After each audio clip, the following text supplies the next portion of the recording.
Whether you're looking for answers to specific life questions or simply hoping to become the best version of you possible, welcome to the Mental Breakdown and Psychreg podcast, where we offer insight, information, and strategies based upon research and years of practice as psychologists.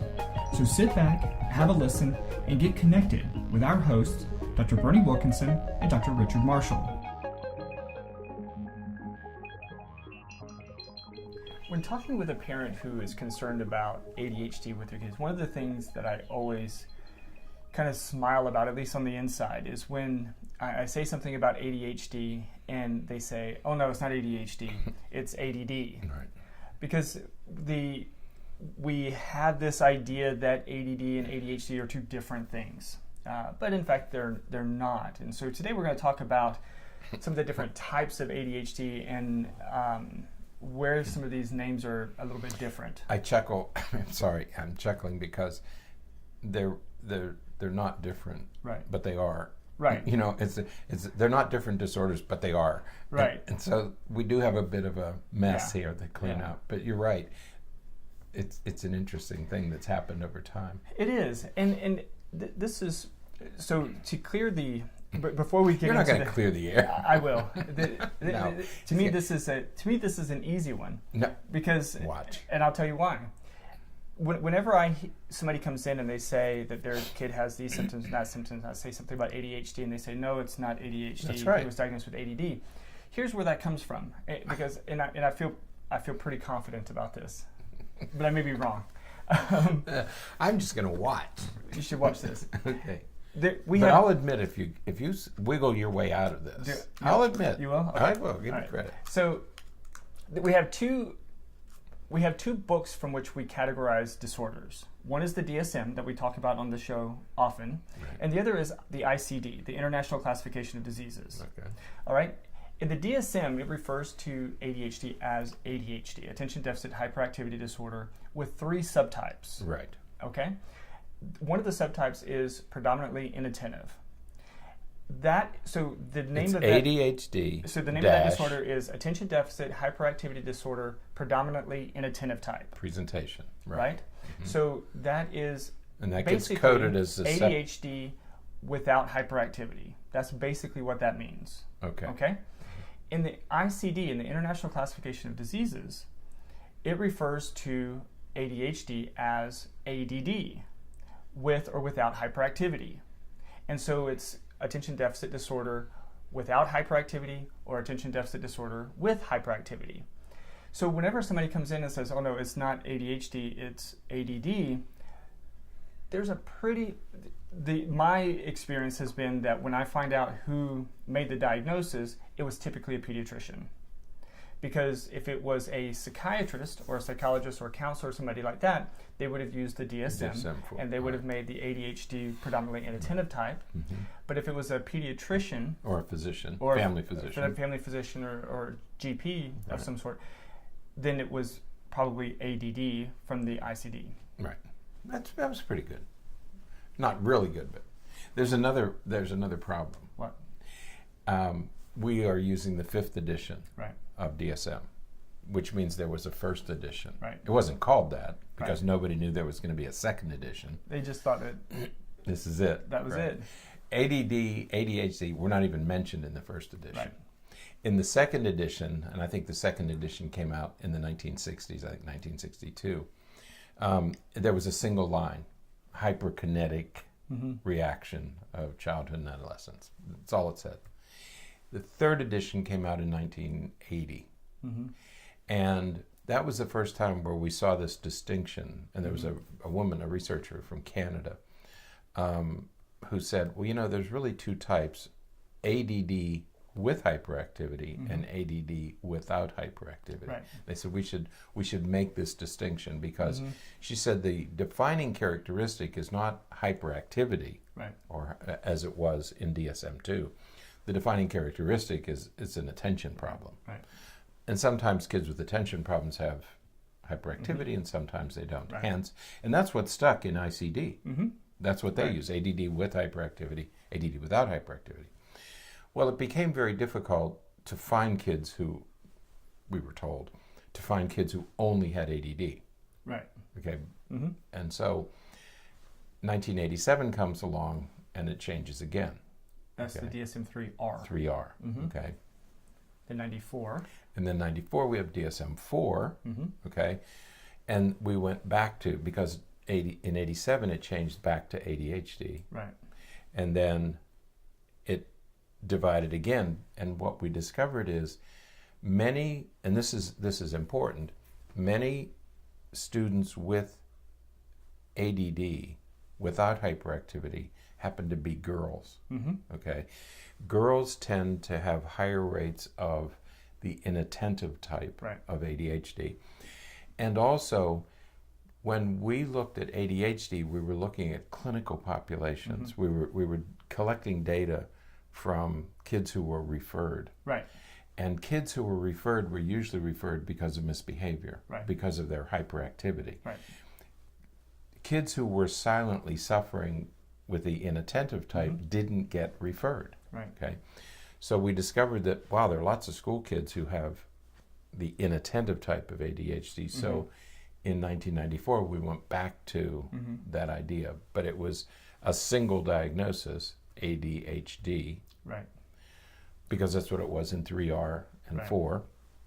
So we said, let's call it ADHD, and then let's separate the two, Right. okay, into predominantly inattentive and predominantly hyperactive-impulsive. Right. Right. So both technically exist, Yeah. but they're the same thing. it's the same thing. Yeah. And you needn't fight. It's no worse to have ADHD than it is to have ADD. Right. You know, a lot of people believe that, well, I don't have the severe form of ADHD. No, you have ADHD. It's okay. Yeah. There's not a qualitative difference. Right. So when we think about the different types of ADHD, what we're talking about is there's actually three There's a formal types. There's ADHD predominantly inattentive type, and as you said, those tend to be the kids that are referred to as daydreamers. They will sit in the back of the class and just kind of look out the window. They'll be thinking about different things, Right. but they're not getting out of their seat. They're not. These kids historically have been unattended to. They have been ignored because they were often seen as low achievers and things like that, because they were off task. They really didn't know what was happening in the classroom, just simply because they weren't paying attention. We did a study of those years ago about just to try to isolate those kids with ADD, and that's when we discovered that typically you have about a 10-to-1 ratio of boys to girls Right. with ADHD. When you add the inattentives, the ratio goes to about 1-to-3 or 1-to-4 Right. boys to girls, because girls are more highly represented in this inattentive group. Right. And where it appears is in math, Right. the math deficits. Right. Girls with ADHD, the inattentive type of ADHD, tend to have higher rates of math problems, Yeah. math learning problems. So with the predominantly inattentive type, they're off task. They're not paying attention. They're daydreaming. Those kinds of things. But they're not getting out of their seat. They're not fidgety. They're not tapping their pencils. They're not doing those kinds of things. That's why they don't get referred. Right. And nobody's concerned about them because they're quiet and They're well not behaved. drawing attention to themselves. Right. They don't do as well as they should, but Right. there are no behavior problems Right. that bring them to our attention. Now the second type is the predominantly hyperactive-impulsive type.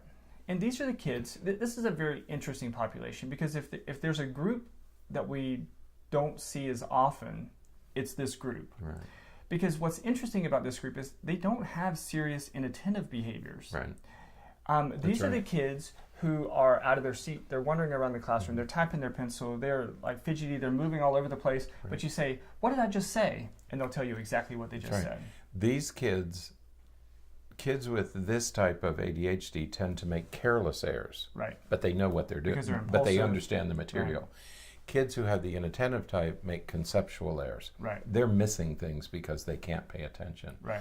These kids who are running around the room, they're learning stuff. Yeah. You know, it's surprising Right. because you think they're not attending, Right. but they are. Right. Mm-hmm. Yeah. They just have to move. Exactly. So it's really interesting this group, because again it's not a very common group. This is probably the least common of the three, but they know what's happening. They pretty much know what's going on. And as you said, the mistakes are careless mistakes, because they're impulsive, they're trying to hurry up and get done because they want to go do something else, and those kinds of things.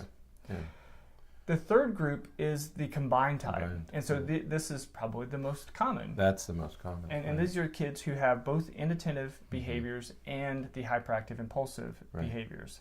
And so these are the ones that are most likely to come to treatment because we see them struggling behaviorally and attentively. Right.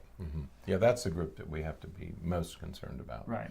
And it's not that it's necessarily the more severe type. It's just that they have a combination of both behaviors. I mean, if you have a kid, I have some kids that I work with who are predominantly inattentive type, who are really struggling much worse than a lot of the kids that I have that are, combined type. Right. So it doesn't necessarily mean that one's more severe than the other. It just means that the sort of combination of symptoms is different. Right. That's right. And it's going to influence treatment. That's the biggest thing, is that it influences treatment. Right. Right. So those are the three official types. I'm going to throw it out there that there you will hear about other types that are not official. Right. That's right. Dr. Amen, he talks about 8 different subtypes of ADHD. He has the anxious ADHD, the depressed ADHD. I would say that I like the idea. I think it's a little bit confusing for many people because they're not really subtypes of ADHD. They're just maybe comorbidity. Combinations. There's probably comorbidity happening. But I agree with you. I don't mind, but as long as people realize that we didn't create 5 more categories. Right. I mean, there are only 3 categories. Right. There are kids with ADHD who have these other features. Right. But we're not creating new categories yet. Exactly. And then the other thing that I feel compelled to mention is that I'm just going to say it this way. There is no such thing as adult onset ADHD. True. I feel so much better after But saying not that. everybody would agree. I know. Here we go again. Right. But it's true. By definition. Right. By diagnostic definition from the DSM-4, Right. 5, both.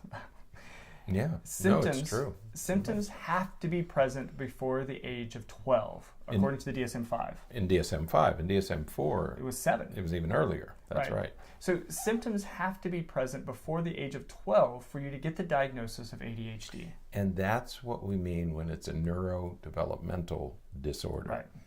You brought this with you. Right. Okay, from birth. And so the symptoms have to appear before then. Now, where we get adult ADHD is that you weren't diagnosed as a child. Right. For whatever reason. Doesn't matter. In my case, it was because we didn't make the diagnosis back then. Right. In other cases, it's you don't get referred, your parents don't take you in, or you were given officially a diagnosis, but it wasn't pursued. Right. You say, well, it looks like it, but I'm not going to worry about it. And so nothing was ever done about it. You had the condition, right, but nothing was done about it. Right. And then when you become an adult and you start having trouble in your marriage or with your kids or at work, or you're doing kind of bizarre driving recklessly or drinking and driving, doing those impulsive things, then you say, well, maybe I have ADHD. But the symptoms predate the diagnosis. Right. Yeah, and in some cases, for example, especially in those who are bright, well, what happened is that they can cognitively compensate. Yeah, right.